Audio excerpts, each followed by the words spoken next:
ആദ്യമായിട്ട് അഭിനയിക്കുന്ന ഒരു സിനിമയിലേക്ക് വരുമ്പോൾ ഉണ്ടാകുന്ന പ്രയാസങ്ങളും പ്രശ്നങ്ങളൊക്കെ ഉണ്ടായിരുന്നു. പക്ഷേ ആ സിനിമ ലൊക്കേഷനിലുണ്ടായിരുന്നൊരു ഗുണം എന്ന് പറയുന്നത് 10-100 സിനിമകളിൽ അഭിനയിച്ച കുഞ്ചാക്കോ ബോബൻ അദ്ദേഹം ഒരു പ്രഗത്ഭരും പ്രശസ്തരുമായിട്ടുള്ളൊരു നടൻ. അദ്ദേഹം മാറി നിന്നുകൊണ്ടല്ല, നമ്മളെ കൂടെ ചേർത്ത് പിടിച്ചുകൊണ്ട് പോയി. പിന്നെ രതീഷ് ബാലകൃഷ്ണ പൊതുവാൾ ശരിക്കും പറഞ്ഞാൽ അദ്ദേഹത്തിൻ്റെ ഒരു വലിയ സപ്പോർട്ടാണ് നമുക്കെല്ലാം.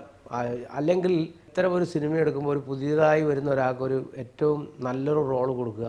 ചിലപ്പോൾ ആരും ഏത് സംവിധായകനും ചിലപ്പോൾ അതിനോട് തയ്യാറാവാൻ സാധ്യതയില്ല. പക്ഷേ അദ്ദേഹത്തിൻ്റെ വിശ്വാസം ഞങ്ങളിലൊക്കെ ഉണ്ടായതുകൊണ്ട് ഇപ്പോൾ അതിൽ അഭിനയിച്ച ഒരു 95% അല്ലെങ്കിൽ 99% പുതിയ ആളുകളാണ്. അപ്പോൾ ഒരു ആത്മവിശ്വാസം രതീഷ് ബാലകൃഷ്ണ പൊതുവാളുണ്ടായി. അതിലൊരു ഏറ്റവും കൂടുതൽ നമ്മൾ അഭിനന്ദിക്കേണ്ട ഒരു കാര്യം എന്ന് പറയുന്നത് ഇതിൻ്റെ കാസ്റ്റിംഗ് ഡയറക്ടറാണ് രാജേഷ് മാധവൻ.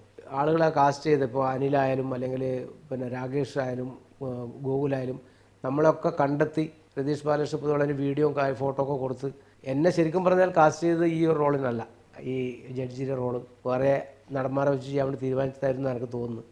പക്ഷെ പിന്നീട് എൻ്റെ വീഡിയോ അതുപോലെ തന്നെ ഇൻ്റർവ്യൂ ചെയ്യുന്ന സമയത്ത് ഉണ്ടായിട്ടുള്ളൊരു അനുഭവം വെച്ചുകൊണ്ട് അദ്ദേഹം എനിക്കിങ്ങനെ ഒരു റോള് തന്നതാണ്.